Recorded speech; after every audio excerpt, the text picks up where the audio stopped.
Well, last week sure was pretty nice, wasn't it? Finally had that Mars station direct, new moon in Scorpio, Jupiter conjoined Pluto. Last week was a lot. The past year has clearly been a lot. But this week isn't as crazy. It's really not that. There's a lot of stuff going on, and there is a lot of stuff going on this week, but it's not as crazy as last week. But before we talk about next week, I did want to remind you guys, I am going to be changing my reading prices. I have a different price for my natal chart readings, my current conditions readings. I'm actually going to just be doing a flat rate of $175, and I'll be changing my website to that here pretty soon. So if you want to book a natal chart reading at $135 right now, this is going to be the time to do it. Make sure you check out my website. And plus, 2021 year ahead readings are going to be out soon, or like available to purchase on my website. And those will be a little bit, they'll be discounted too at a cheaper rate. So be on the lookout for that. But if you've been wanting a natal chart reading from me specifically, this is going to be the time to do it, because my prices are going to get raised after this. But like I said, this week does have quite a bit going on. It's not as intense as last week. So let's go ahead and jump straight into it. On Monday, on November 16th, we're going to be having the third and final Mercury-Uranus opposition.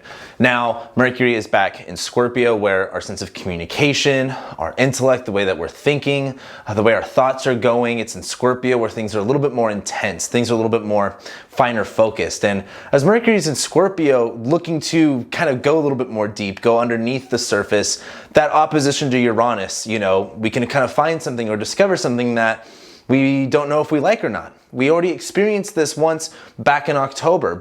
This would have been right before Halloween, or actually, when did Mercury station retrograde? I don't remember. Let me know in the comments. But when before Mercury stationed retrograde, when Mercury went opposite Uranus, there was a random event that we did, and we weren't sure if we liked that.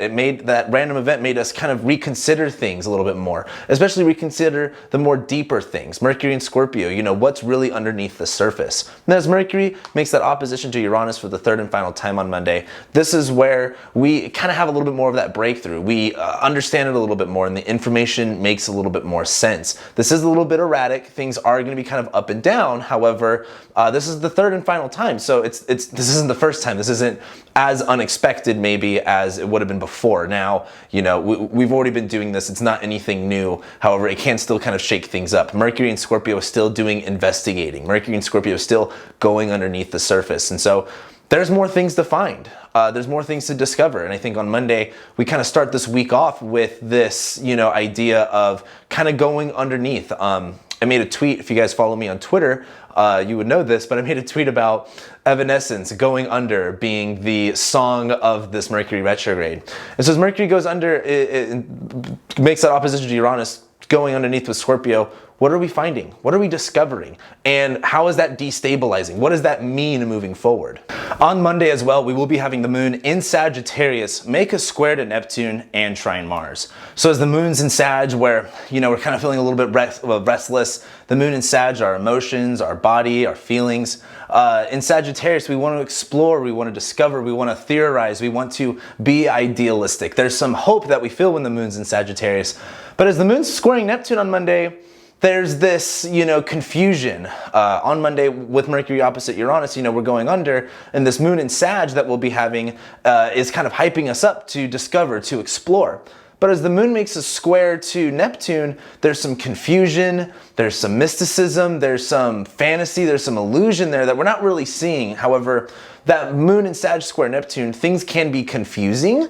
So don't try to make up exact pictures in your head of what things are supposed to look like, or, you know, be as specific as you may want to be. However, let the moon in Sag squaring Neptune, let the curiosity take you and find something. You might, you know, if your curiosity incentivizes you, you might discover something, and it's kind of up for you to discover if you want to find it or not. Also on Monday, the moon will be making a trine to Mars as it's in Sagittarius. Now that Mars is stationing direct and we're wanting to move forward, we're wanting to engage, we're wanting to be more physically active as well. I don't know about you guys, but I was really tired last week. This week I'm feeling a little bit better, actually starting to feel like I can actually do some more things.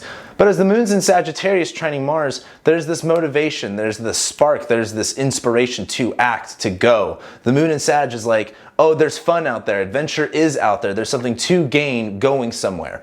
And as it's trining Mars, it's quite motivating to go and do something. So on Monday, it really looks like there's this new beginning, or there's this start, there's this discovery that feeds us into going a little bit more and being a little bit more curious. So Monday's a familiar space. You know, this isn't our first rodeo, but I think with this third and final round, you know, we're finding things that maybe we don't want to see. We're finding things that are a little bit uncomfortable, but the thrill of it is what's so exciting. It's that moon in Sag, you know, trining Mars, squaring Neptune. You don't know what you're going to find. You don't know what you're going to explore, but that Mercury-Uranus opposition might be the time to just do it. On Tuesday, we just have the moon moving into Capricorn, where it's time to get to work. It's time to be busy. We got to check out of our emotions. We've got shit to do. As the moon being our emotions, how we feel, what we're kind of doing on a day-to-day level, because the moon, you know, just moves so quickly, it really tells that story. As it's in Capricorn, it's in its sign of detriment, which means the moon isn't really operating that well here. So that means if the moon's about our emotions and about our feelings, maybe this isn't a day to be that emotional or a day to be all that gooey and feely. The moon in Capricorn is really good for getting work done, laying down the ground rules. When you have to do something that's uncomfortable or difficult emotionally, and you need to be able to check out of that in order to get a job done, that's when the moon in Capricorn is appropriate. So on Tuesdays, we have So on Tuesday, as the moon does go into Capricorn, this is going to be good for getting any work done that we need to get done. If you just need to kind of check out and do your thing, handle business, take care of any tasks that are on your list, Tuesday is going to be the day to do it. And that's really the only thing we have going on Tuesday. I don't know what else to say about Tuesday. It's the moon going into Capricorn. It's as boring as it gets. On Wednesday, on November 18th, we will have the sun make a sextile to Saturn. And this is, you know, one of the more constructive, more positive aspects we've had to Saturn in a while.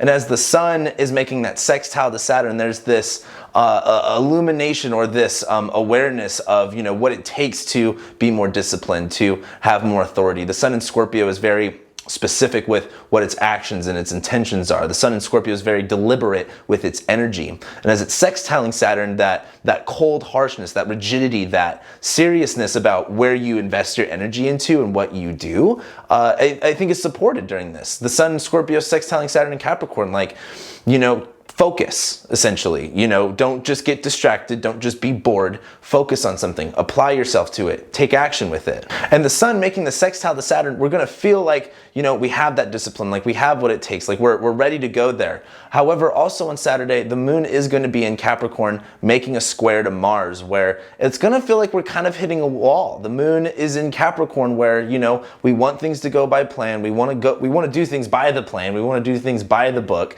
But as it's squaring Mars doesn't always want to play by the rules. Mars doesn't always want to be in a systematic order. You know, the moon in Capricorn is kind of like making, you know, like I feel like bad for the teachers that are out there that this is the way that they used to have to do things, but making kids line up and, you know, being like, hey, all right, kids line up. That's the very moon in Capricorn, and Mars in Aries is like, fuck your line. I don't want to do that. I'm going to do my own thing. So on Wednesday, as the moon makes that square to Mars, there is this restlessness. There is this, you know, kind of fighting the authority and wanting to do things a little bit differently. The moon in Capricorn just wants to get things done, get the job done the way it needs to, but Mars in Aries wants to be forceful. Mars in Aries wants to be really initiative. Mars in Aries wants to pour all of your energy into it. So maybe on Wednesday, it'll be good to have a little bit of self-discipline and just, again, remain focused on the job. There is going to be some constraints. Not everything's gonna, it's the moon in Capricorn squaring Mars in Aries. Things aren't going to go according to plan, and you're going to be your buttons are going to be kind of pushed. That's the moon in Capricorn squaring Mars. You're going to be having your buttons pushed, but it's going to be one of those days to, again, not you let your emotions get the best of you and take control over the situation. You have to discipline yourself. You have to tell yourself how serious, or you have to ask yourself, how serious are you? That Sun-Saturn sextile on Wednesday is, you know, it's serious. I just think the moon squaring Mars that's the challenge. Can you hold it together while you discipline yourself? That moon in Capricorn squaring Mars is, you know, you got to be serious. Sometimes, you know, it's kind of like tough love almost sometimes. But on Wednesday, try not to get too frustrated. Those blocks, those irritations are going to be, you know, heightened. So it's going to be kind of up to you to kind of keep yourself in control, to keep yourself in check. Then on Thursday, on the 19th, that's when the moon is going to make that conjunction to Pluto, conjunction to Jupiter, conjunction to Saturn. And I meant to say this about yesterday, but this is one of the last times we're going to have the moon in Capricorn conjoining all of these planets and squaring Mars. In fact, the next time the moon is in Capricorn, in exactly 1 lunar month from now, that's going to be it. Once the moon moves out of Capricorn, Saturn moves into Aquarius, Jupiter moves into Aquarius, and this will be that'll be the last time the moon has to deal with these rough planets in the end degrees of Capricorn. So one of the reasons I want to bring that up is on Thursday, as the moon conjoins Pluto, conjoins Jupiter, conjoins Saturn, what you've seen in the news, what you've seen in life is these are the heavy days. These are the hard days that are really difficult to get through. These are the days where we get a lot of shitty information and shitty news and we doom scroll all day long. So there is going to be this heaviness, there's going to be this weight, and it's a lot of anxiety. It's Pluto, you know what I mean? It's exploiting the little things. It's Jupiter and Capricorn on top of Pluto. There's all of this fear, there's all of this worry. And then of course it's conjoining Saturn. So we're taking this very seriously right now. So I think on Thursday there is this uncomfortableness, right? You know, we're really in the middle of it. We're really in the thick of it. It's the final quarter, you know, 30 seconds on the clock, you know, buzzer beater type moment, and it's a lot. It's really intense. We've been dealing with it for a long time, and I'm bringing this up because on Thursday it is going to feel a little rough. It is going to feel a little heavy. And what you want to look forward to is the moon leaving Capricorn and moving into Aquarius. Because the more beginning of the day is going to feel rough, but as the day goes on, it'll feel lighter once the moon moves into Aquarius. We can kind of breathe. We can kind of feel things out a little bit more. We have more space. But the other thing that happens on Thursday is we have Venus making the square to Saturn, which this is definitely one of the more rough transits that we have. Venus is now in Libra in her home sign, where she's wanting to balance, she's wanting to cooperate, she's wanting to connect, she's wanting to build bridges and enjoy things. That's what Venus in Libra is good for, especially in the sign of Libra, which is about relationships, about people, about individuals. And so Venus in Libra is trying to reach that hand out. Venus in Libra is trying to enjoy that stimulation more. And Venus is going to be in the superior position, squaring Saturn and Capricorn. So this is usually a pretty rough transit. It is a rough transit. I think with Venus being in the superior position, meaning being in the, you know, she's doming Saturn essentially, Venus has a little bit more say so. But Venus making a square to Capricorn is, like I said, I think last weekend in my monthly horoscope, is there's this connection that we're trying to make, and Saturn and Capricorn is saying no. Saturn and Capricorn is, you know, there's still a little bit of space, there's still a little bit of boundaries we need to set, and Venus and Libra can't get past those boundaries. Venus and Libra can't charm her way to get through the gates, the ironclad gates and walls of Saturn and Capricorn. And I think that's going to cause some tension. I think that's going to feel very disappointing.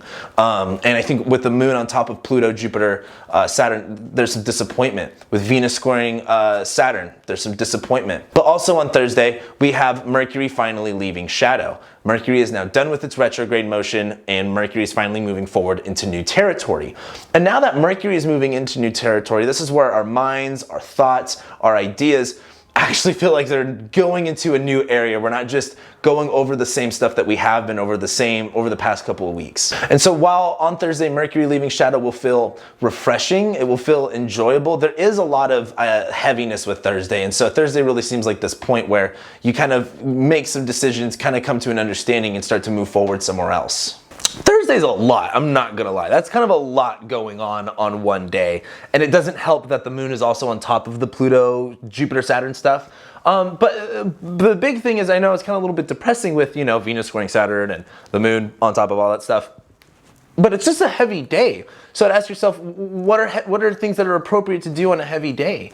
What are heavy topics that maybe you need to address or maybe you need to deal with? Because this may be the appropriate time. But also on Thursday, I think with Venus squaring Saturn, there is this frustration, you know.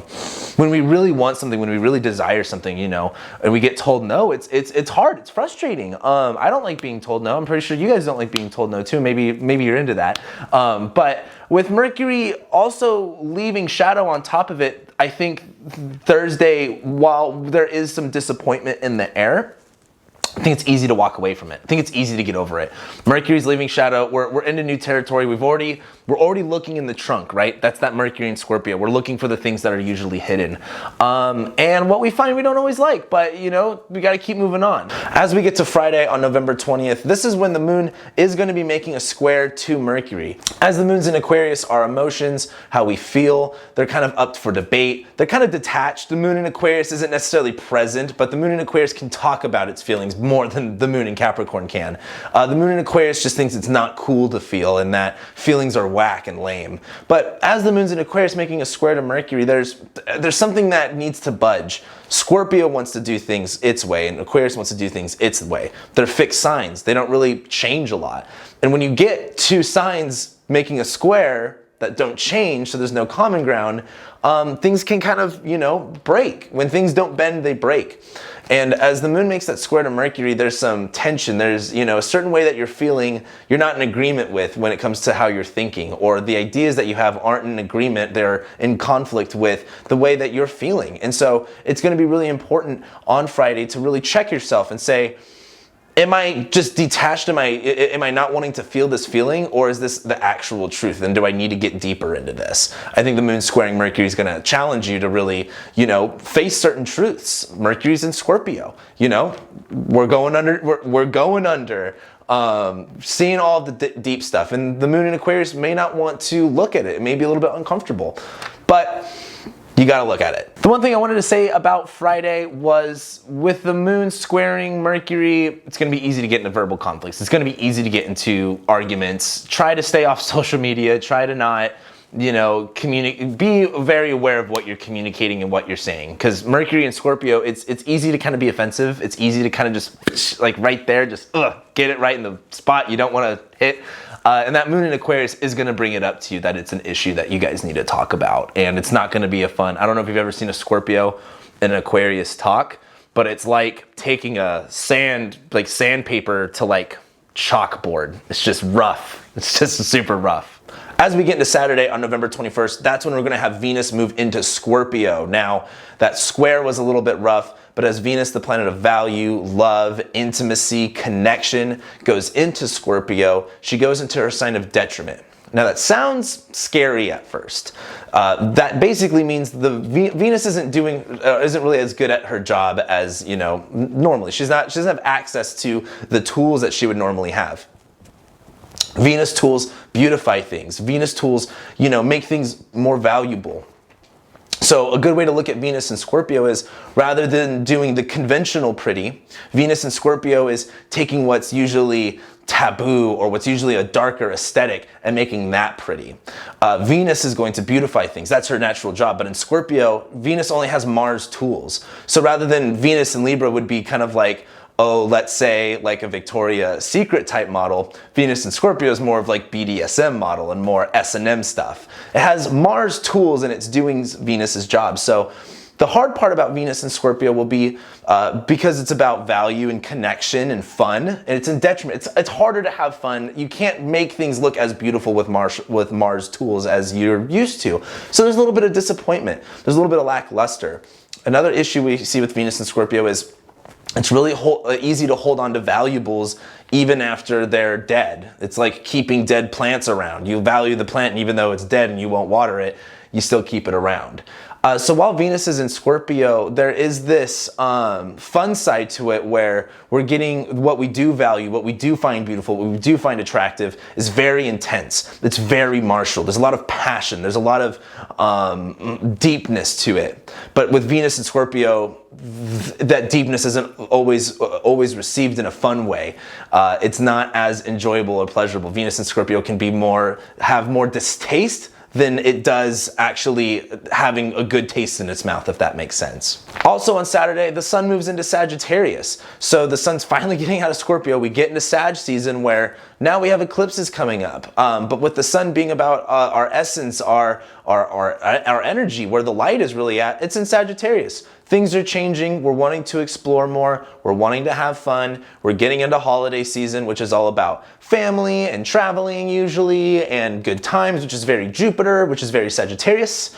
However, things are going to look different this year, as you guys probably already know. However, with the sun moving into Sagittarius, that theme really begins of, we're going into a new season. Things are changing over. Mutable signs like Sagittarius, Gemini, Pisces, Virgo, they represent seasons where, we're going to be leaving fall and turning into winter. And so Sag season's really the beginning of that. When Venus moves into Scorpio, what's weird about it is you at first as an astrologer you go, okay, that's going to be bad because Venus goes into detriment. And not to say that having a planet in detriment is bad. I think there's a lot of challenges with it. But what's interesting is when Venus was in Libra, I mean, it was getting squared by Pluto, Jupiter, and Saturn. It had an opposition to Mars. But when Venus goes into Scorpio, it sextiles Jupiter, Saturn, Pluto, and it's not even aspecting Mars. So while Venus isn't in her favorite sign, she's not being pulverized by all these other planets. So I think Venus on the Scorpio on the surface looks bad, or it looks uncomfortable. But I think as it plays out, it's going to feel a lot better because Venus isn't pressured by Saturn and Jupiter and Capricorn to play by the rules and to do things the right way. Venus in Scorpio is going to do whatever it wants. Venus is the fun planet in astrology, and we in times like this, we should really lean on Venus. And, you know, as Venus is in Scorpio, those the things are, we can start to enjoy things that usually aren't meant to be enjoyed. You know, Venus in Scorpio is like knives, but make it sexy, you know, black leather stuff or dark old stuff, but make it sexy or make it hot. And so the idea of Venus and Scorpio is taking things that are usually really serious and having fun with it. And so I think without having those squares or those oppositions, Venus has a lot more room to have fun. So try to have, you know, it's on one way it's uncomfortable, on one way it's bad, but on the other it is actually really exciting. Then on Sunday, on November 22nd, we really just will be having the moon move into Pisces, making a sextile to Uranus. And this isn't really a big deal. I think Sunday's going to be quite easy. But with the moon being in Pisces, we have this more explorative, more safe space is what I'd like to call it, to feel our emotions, to really explore our emotions. There's, you know, we're in the right environment to really see how we feel and see what sticks and see what doesn't stick. And as the moon makes that sextile Uranus, there's a little bit of discovery, there's a little bit of things shaking up, but it's nothing too intense, and it's more helpful than it is harmful. So it really looks like on Sunday, things get a little bit easier, things get a little bit more calmer. And I don't have much else to say about Sunday either. It's the moon in Pisces. What do you fucking want me to tell you? it's you know, this is the time to just explore your emotions and see how it goes. Now, just like this week, not a lot's going on next week. Well, I shouldn't say that. There was actually quite a bit going on this week. I mean, Mercury opposite Uranus, Venus square Saturn, Mercury leaves shadow, Venus goes into Scorpio. But that's kind of like cool stuff. Like literally next week we have Mercury trining Neptune. Like, is that even a thing? And we have Venus going opposite Uranus, which the Venus-Uranus opposition sounds really interesting. Both good and bad, depending on what side you'll be on. But not a lot's going on next week. Next week's very chill, which is good. In fact, really, everything's pretty chill for the most part for the next 2 weeks. We have eclipse season. Like, next week is chill, and then we start the week after that with an eclipse. The eclipse will be crazy, but from that eclipse until the middle of December, so literally December 1st to December 15th, I'm literally working on the December horoscopes as we speak right now. Not a lot's going on, so we kind of have some time to catch up. And like I said in the last horoscope, you know, that Mars stationing direct, that new moon in Scorpio, what are we going after? You know, this is our last juice up of Mars energy. We have 2 weeks to, you know, now that we've gassed up, we've got 2 weeks to use that energy. But then after that, things really shift, and December takes a dramatic turn of events. December, January, and February, but you guys already know that, or at least you should by now. And if you don't, my 2021 year ahead horoscopes, they've been taking a while. I've been actually going a lot more in depth with them than I did last year. And I'll be recording them all next week. So they should be out by hopefully the end of November. I'm going to try to get them out before December. So you guys have that to look forward to, but that's what I got for you guys. So thank you guys so much for being here, liking, sharing, commenting, subscribing. I love and appreciate every single one of you, and I'll be seeing you next week.